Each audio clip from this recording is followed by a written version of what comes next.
ప్రభాకర్ అన్నని తిట్టిన బండి సంజయ్ నోరు అదుపులో పెట్టుకో, నోరు జాగ్రత్త. రాజకీయాన్ని రాజకీయంగానే చూడు, రాజకీయమే మాట్లాడు. కుటుంబ సభ్యుల్ని, తల్లిని, కన్న తల్లిని తీసేంత అర్హత నీకు లేదు. ఎవ్వడికి కూడా, ఏ రాజకీయ నాయకుడికి కూడా కుటుంబ సభ్యుల్ని, తల్లిని, భార్యని, చెల్లిని లాగేంత ఎవరికీ హక్కు లేదు. మర్యాదగా నువ్వు పొన్నం ప్రభాకర్ గారికి అన్న మాటలకి బహిరంగంగా క్షమాపణ చెప్పు. ఒకసారి అన్నది కాక మళ్ళా బయట పోయి రోడ్డు మీద నిలబడి మళ్ళా మాట్లాడినావు. ఇది తప్పు అంటున్నాం మేము. ఒకసారి 2 సార్లు చెప్తాం, 3వసారి దాన్ని ఎవరు కూడా విస్మరించము అని చెప్తున్నాం. మేము అంత ఈజీగా వదిలేదు లేదు. అసలు నోరు అదుపులో పెట్టుకోకుండా కేంద్రంలో మీరు అధికారంలో ఉన్నట్టు ఈరోజు తెలంగాణలో మీకు ఏదో వచ్చేస్తుందని ఎవరి మీదనో బదలాం చేసేసి దాన్ని రాజకీయంగా వాడుకుందామని చూస్తే ప్రజలు మాత్రం తప్పకుండా శిక్షిస్తారు, దానికి శాస్తి చెప్తారు. ఆయన ఉదయం లేస్తే గుళ్ళకు పోతాడు, నాన్ వెజ్ కూడా తినను అని కూడా పొన్నమన్నా చెప్పాడు. నువ్వు నాన్ వెజ్ తినే మొక్కని నీకేం తెలుసు తల్లి విలువ, చెల్లి విలువ అని నేను అడుగుతున్నా. అసలు ఇట్లాంటి మాటలకి నేను కూడా తీయొచ్చు, నీకు తల్లిని తీయొచ్చు, ఇంకెవరినైనా తీయొచ్చు, కానీ మా సంస్కారం అది కాదు.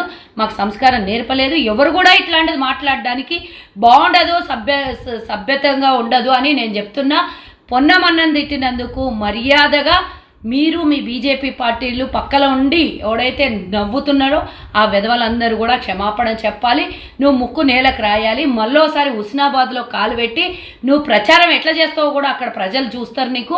నువ్వు అక్కడ హుస్నాబాద్లోనే కాదు, ఇక కరీంనగర్లో ఎక్కడ ప్రచారం చేసినా కూడా పొన్నమన్న అభిమానులు యావత్ తెలంగాణలో ఉన్నారు. కాంగ్రెస్ నాయకుడిని నువ్వు బదలాం చేసి తిట్టినప్పుడు మొత్తం తెలంగాణలో ఉన్న కాంగ్రెస్ అందరూ కూడా నిన్ను ఊరికే వదలరు అని చెప్తున్నా. ముఖ్యంగా మాలాంటి మహిళలు ఒక తల్లిని అవమానించి తన పుట్టుక గురించే మాట్లాడినటువంటి నువ్వు అసలు అర్హుడు కాదు ఎలాంటి మాటలు మాట్లాడాలి.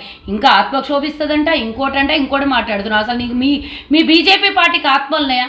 చెప్పేవన్నీ శ్రీరంగ నీతులు, దూరేదంతా సానికొంపలు అన్నట్టు మీకు అసలు నిజాలు నియమాలు ఉన్నాయా, కట్టుబాట్లు ఉన్నాయా? కేవలం మందిని ఆచరించమనడానికి మాత్రమే పనికొచ్చేటటువంటి మీరు, అసలు నీతి నియమాలతో లేనటువంటి మీరు.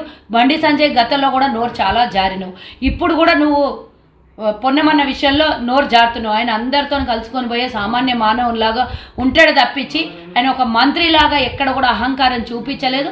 ఉదయం లేస్తే తల్లికి చెల్లిని గౌరవించే పొన్నమన్నతో నీ పోలిక అసలు మేము చేయదలుచుకోలేదు, కానీ నీకు ఆ సంస్కారం లేదు. నువ్వు సంస్కారహీనుడి కాబట్టి నీకు నేను మర్యాదగా చెప్తున్నా. పొన్నమన్నకి, ఒక మంత్రిగా ఉన్నటువంటి పొన్నమన్న తల్లి గారికి కూడా ఇంటికెళ్ళి కాలు మొప్పి క్షమాపణ చెప్పాలి. లేదా మహిళా సమాజం నిన్ను గుడ్లతోని రాళ్లతోనే కొట్టిండ్రు, ఇక రేపు పొద్దున ఇంకో రకంగా ఉంటుంది నీ పరిస్థితి అని చెప్తున్నా, హెచ్చరిస్తున్నా నేను. Please subscribe to